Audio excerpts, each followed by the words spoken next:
Kita melanjutkan tentang Undang-Undang Nomor 20 Tahun 2003 tentang Sistem Pendidikan Nasional. Jadi menurut undang-undang ini, dasar pendidikan nasional adalah Pancasila dan Konstitusi Undang-Undang Dasar Negara Republik Indonesia tahun 45. Fungsi pendidikan nasional adalah mencerdaskan kehidupan bangsa. Jadi proses pendidikan itu diharapkan mampu mengembangkan kemampuan bangsa, membentuk watak bangsa, membentuk peradaban bangsa, dan menjadikan bangsa Indonesia menjadi bangsa yang bermartabat. Konteksnya jadi jelas ya. Fungsinya adalah untuk pendidikan bangsa.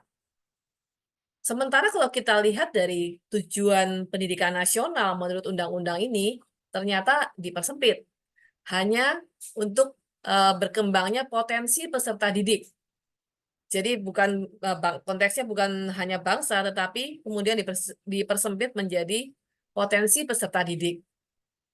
Potensinya agar menjadi manusia yang beriman, bertakwa pada Tuhan Yang Maha Esa, berakhlak mulia, menjadi manusia yang sehat, berilmu, cakap, kreatif, mandiri, menjadi warga negara yang demokratis serta bertanggung jawab.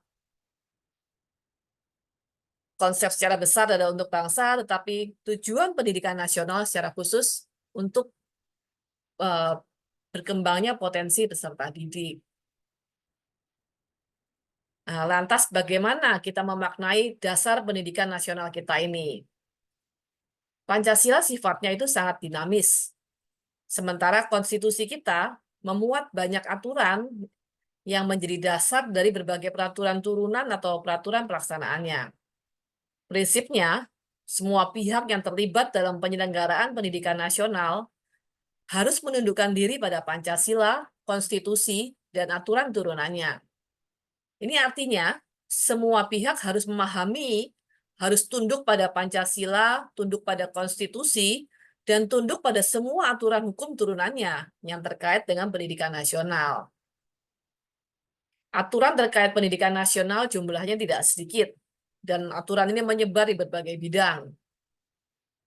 Tentu ada pihak yang tidak ada akses pada peraturan, tidak sempat membaca, tidak tahu atau salah tafsir makna aturan hukum atau turunan dari Pancasila, konstitusi, atau aturan hukum di bawahnya. Namun ketiadaan akses, ketidaksempatan, ketidaktahuan, ketidakmampuan memahami dengan benar, itu bukan alasan pembenar, bukan alasan pemaaf jika terjadi pelanggaran pada Pancasila, jika terjadi pelanggaran pada konstitusi, atau semua aturan hukum turunannya. Negara kita, negara Indonesia, menganut azas fiksi hukum. Maksudnya, maksud azas fiksi hukum adalah semua orang dianggap tahu hukum. Jadi jika sebuah aturan hukum diundangkan dan telah dicatatkan dalam lembaran resmi, berita negara, maka semua orang, siapapun itu, dianggap telah tahu hukum, telah tahu aturan hukum, dan harus tunduk. Ketidaktahuan atas hukum atau peraturan perundang-undangan yang berlaku tidak dapat membebaskan orang dari tuntutan hukum. Oleh karenanya, setiap orang, termasuk institusi pendidikan, mesti berusaha semaksimal untuk dapat memahami hukum.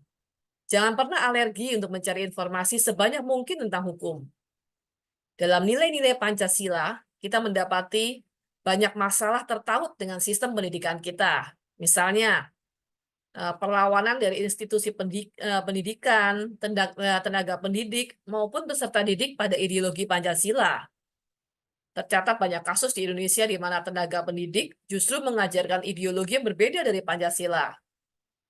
Menurut riset dari BNPT kita tahun 2023, itu terdapat 3 kelompok yang rentan menjadi target radikalisasi. Siapa mereka? Mereka adalah perempuan, remaja, dan anak-anak.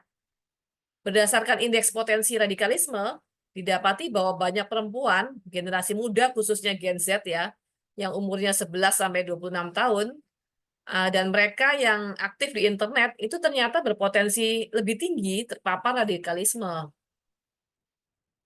Masalah harmonisasi hubungan antar penyelenggara negara pendidikan, tenaga pendidik, tenaga kependidikan, peserta didik, orang tua atau wali peserta didik, masyarakat di sekitar lokasi penyelenggaraan pendidikan, ini banyak ya.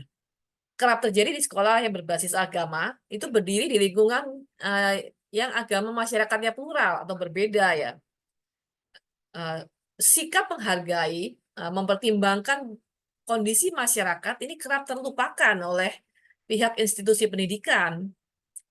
Mengapa demikian? Baik karena tenaga kependidikan, peserta didik, pendidik, orang tua atau wali, mereka ini hanya memfokuskan perhatian mereka pada proses pendidikan di dalam institusi itu. Jadi tidak peduli pada apa yang terjadi di luar institusi. Mereka datang pada jam waktu peserta didik belajar, dan mereka pergi lagi, lalu kembali menjemput peserta didik, lalu meninggalkan lokasi. Itu terjadi selalu demikian. Guru datang ke sekolah, mengajar, lalu pulang ke rumah. Peserta didik datang ke sekolah, belajar, lalu pulang ke rumah. Interaksi dengan masyarakat sekitar yang mewakili institusi pendidikan ini sangat jarang terjadi. Nah, dampaknya apa? Gesekan sosial, miskomunikasi, atau cara komunikasi yang buruk, ini dapat berubah menjadi konflik sosial yang berbasis SARA atau berbasis banyak hal yang lain. Banyak masalah non-pendidikan yang dapat sangat berpengaruh pada kelangsungan proses pengajaran. Misalnya, parkir kendaraan dan kemacetan sebagai dampak dari melimpahnya jumlah kendaraan yang keluar masuk ke institusi pendidikan. Lokasi yang tadinya sepi, tiba-tiba ada 500 mobil yang lalu lalang setiap hari di jalan yang tidak lebar. Ini pasti menimbulkan masalah sosial. Lalu misalnya parkir kendaraan dari keluarga peserta didik atau dari walinya atau dari para pedagang, tiba-tiba banyak sekali berjejer di sekitar institusi pendidikan. Itu masalah sosial yang sangat mengganggu. Masalah lain misalnya menggunungnya sampah, polusi suara, perkelahian antar peserta didik, antar sekolah, pemalakan pada peserta didik, munculnya para pedagang asongan, pengemis, atau bahkan peredaran narkoba. Ini terkait semua dengan Pancasila. Bagaimana Pancasila, institusi pendidikan memahami Pancasila untuk menyelesaikan atau menghadapi persoalan-persoalan yang demikian. Keterasingan komunitas pendidikan dari lingkungan sekitarnya ini berpotensi konflik.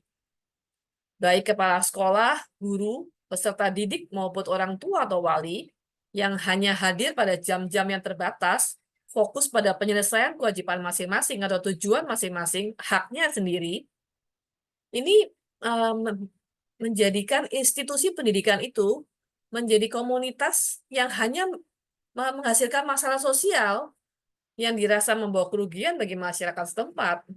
Jadi tidak membawa keuntungan tapi membawa kerugian. Tentu hal ini akan menimbulkan friksi yang secara perlahan tetapi pasti akan terus menguat.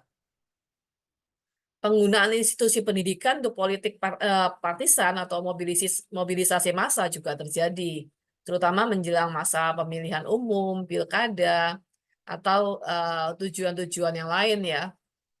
Jadi hal ini kerap terjadi terutama dengan penggunaan tokoh lokal yang punya pengaruh, misalnya pemimpin umat, pengurus institusi, perwakilan orang tua atau wali yang mempunyai peran dalam bisnis pendidikan atau bahkan pejabat lokal. Jika kita menggali dengan cermat fungsi pendidikan nasional, mencerdaskan kehidupan bangsa, mengembangkan kemampuan bangsa, membentuk watak bangsa, membentuk peradaban bangsa, menjadikan bangsa Indonesia bangsa yang bermartabat, maka jelas bahwa pendidikan itu tidak bisa sebatas relasi antar institusi pendidikan, tenaga pendidik dengan peserta didik atau orang tua dan wali mereka. Stakeholder yang harus dicerdaskan adalah bangsa, yang dalam konteks lokal, termasuk masyarakat sekitar, tenaga kependidikan, serta pihak-pihak yang hadir berinteraksi dalam perjalanan sistem pendidikan di sana.